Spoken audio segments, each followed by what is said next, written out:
M G ರೋಡಿಂದ ಬಂದಿರೋದು. ಈಗ ಸರ್ ನೋಡಿ, ಟಾಲಿವುಡ್ಡು, ಮಾಲಿವುಡ್ಡು, ಬಾಲಿವುಡ್ಡು, ಹಾಲಿವುಡ್ಡು, ಸ್ಯಾಂಡಲ್ವುಡ್ಡು ಎಲ್ಲ ವುಡ್ಡುಗೂ ಸಾಮ್ರಾಜ್ಯಕ್ಕೆ ರಾಜ ನಮ್ಮ ಯಶ್ ಬಾಸು. ಇವತ್ತು ಎಲ್ಲ ಜನರು ಯಶ್ ಬಾಸನ್ನ ಹೆಂಗೆ ಸತ್ಕಾರ ಮಾಡಿದ್ದಾರೆ. ಎಕ್ಕಡ ಎನ್ನಡ ಅಂತ ಮಾತಾಡೋರಿಗೆಲ್ಲ ಇವತ್ತು ಕನ್ನಡದಲ್ಲಿ ಮಾತಾಡ್ತಿದ್ದಾರೆ. ನಾನು ಮಾತಾಡ್ತೀನಿ ಅಂತ ಮುಂದೆ ಬರ್ತಿದ್ದಾರೆ. ಅವತ್ತೇ ಹೇಳಿದ್ರು, ಇದೇ ಮೆಜೆಸ್ಟಿಕಲ್ಲಿ ಬಸ್ ಸ್ಟ್ಯಾಂಡಲ್ಲಿ ಮಲಗಿದ್ದವರು ಇವತ್ತು ಈ ಮೆಜೆಸ್ಟಿಕ್ ಸೆಂಟ್ರಲ್ಲಿರೋ ಗಾಂಧಿನಗರದಲ್ಲಿರೋ ಸಂತೋಷ್ ಥಿಯೇಟ್ರಲ್ಲಿ ಇವತ್ತು ಮೂವಿ ರಿಲೀಸ್ ಆಗಿದೆ. ಇದಕ್ಕಿಂತ ದೊಡ್ಡ ಸಾಧನೆ ಬೇಡ ಸರ್. ಯಾಕಂದ್ರೆ ಅವ್ರು ಹೇಳ್ತಾರೆ, ನಿಮ್ಮ ಕೆಲಸ ನೀವು ನೋಡಿ, ನಿಮ್ಮ ಸಾಧನೆ ನೀವು ಮಾಡಿ, ಆದರೆ ನಮ್ಮ ಮೂವಿ ನೋಡಿದ್ರೆ ನಮ್ದು ಅದೇ ಒಂದು ದೊಡ್ಡ ಅಭಿಮಾನ ಅಂತಾರೆ. ನಮ್ಮ ಫ್ಯಾನ್ಗಳಿಗೋಸ್ಕರ ಇಷ್ಟೊಂದು ಅವರು ಯೋಚನೆ ಮಾಡ್ತಿರ್ಬೇಕಾರೆ, ಅವ್ರು ಕನ್ನಡ ಬೆಳೆಸ್ತಿರ್ಬೇಕಾದ್ರೆ ನಾವು ಕರ್ನಾಟಕದವರಾಗಿ, ನಮ್ಮ ಕನ್ನಡಿಗರಾಗಿ ನಾವು ಕೂಡ ಈ ಮೂವಿನ ಬೆಳೆಸ್ಬೇಕಂತ ನಾನು ಜನರಲ್ಲಿ ಕೇಳ್ಕೊತೀನಿ. ಒಂದ್ಸಲ ನಾನು ಮೂವಿ ನೋಡಿದೆ, ಫಸ್ಟ್ ಡೇ ನೋಡಿದ್ರೆ ಮೂವಿನ ಏನನ್ಸುತ್ತಂದರೆ, ಇದು ಹಾಲಿವುಡ್ ಮೂವಿ ಥರ ತೆಗೆದಿದ್ದಾರೆ. ನೀವು ಕನ್ನಡ ಮೂವಿ ಅಂತ ಹೇಳೋದೇ ಇಲ್ಲ, ಆ ಥರ ಅಷ್ಟು ಕಷ್ಟಪಟ್ಟು ತೆಗೆದಿದ್ದಾರೆ. ಮೂವಿ ತುಂಬ ಚೆನ್ನಾಗಿದೆ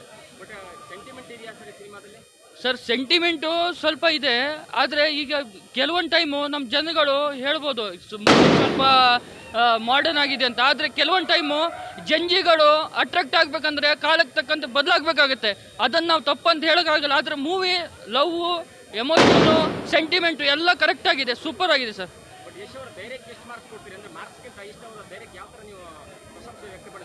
ಸರ್ ಯಶ್ ಅಂದ್ರೆ ಇವತ್ತು ಕಿಂಗು. ಇಡೀ ಫಿಲ್ಮ್ ಇಂಡಸ್ಟ್ರಿಯಲ್ಲಿ ಓನ್ಲಿ ಇಂಡಿಯಾದಲ್ಲ, ಹಾಲಿವುಡ್ಗೆ ಹೋದ್ರು ಯಶ್ ಕಿಂಗೇ ಇವತ್ತು. ಅವ್ರಿಗೆ ನಾವು 10ಗೆ 11 ಕೊಡ್ತೀವಿ, 1 ಮಾರ್ಕ್ಸು ಕಮ್ಮಿ ಕೊಡಲ್ಲ. ಮತ್ತು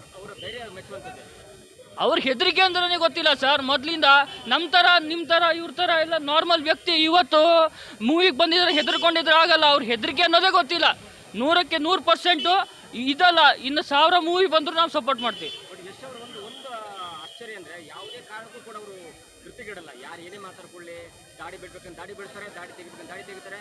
ಅದು ವರ್ಷಾನುಗಟ್ಟಲೆ ಸಿನಿಮಾನೇ ಮಾಡಲ್ಲ. ಅದ್ರ ಬಗ್ಗೆ ಮಾತು ಸರ್, ಅದೇ ಕೆಲಸ ಬಂದಮೇಲೆ ನಾವು ಏನು ಬೇಕಾದ್ರೂ ಅದಕ್ಕೆ ನಾವು ಫುಲ್ಲಿ ಶರಣಾಗಿ ಮಾಡಿದ್ರೆ ಮಾತ್ರ ನಾವು ಮೇಲೆ ಹೋಗ್ಬೋದು. ನಾವು ಒಂದು ಕಂಫರ್ಟ್ ಝೋನಲ್ಲಿ ಅಂತ ಇದ್ಮೇಲೆ ಆವಾಗ ನಾವು ಮೇಲೆ ಹೋಗೋಕ್ಕಾಗಲ್ಲ. ಯಶ್ ಅವರು ಪುನೀತ್ ರಾಜ್ಕುಮಾರ್ ಅವ್ರ ಆಸೆನ ನೆರವೇರಿಸ್ಬೇಕು ಅಂತ ಕೋರ್ಕೊತೀನಿ. ಗಂಧದ ಗುಡಿ ಭಾಗ ಅವ್ರು ಏನು ಬಿಟ್ಟೋಗಿದ್ದಾರೋ ಅದನ್ನು ಇವ್ರು ತೆಗೆದು ಕಂಪ್ಲೀಟ್ ಮಾಡಲಿ ಅಂತ ಒಂದು ಆಸೆ ಇದೆ, ಆಯಿತಾ?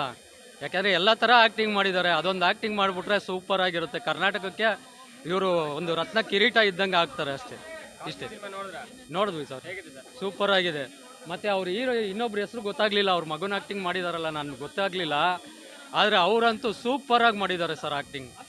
ಹಾಂ, ಅದೇ ಅಲ್ಲ, ಅವರು ಹೆಸರು ಅವನ ಹೆಸರು ಆ್ಯಕ್ಟರ್ ಹೆಸರು ಗೊತ್ತಿರಲಿಲ್ಲ, ನಾನು ನೋಡಿದೆ. ಆದರೆ ಅವರು ಡ್ಯಾಡಿ ಅನ್ನೋ ಆ್ಯಕ್ಟಿಂಗ್ ಮಾಡಿದಾರಲ್ಲ, ಅದು ಸೂಪರಾಗಿದೆ ಸರ್. ಡಾಲಿ ಧನಂಜಯ ಅವ್ರನ್ನೇ ಮೀರಿಸ್ತಾರೆ ಸರ್.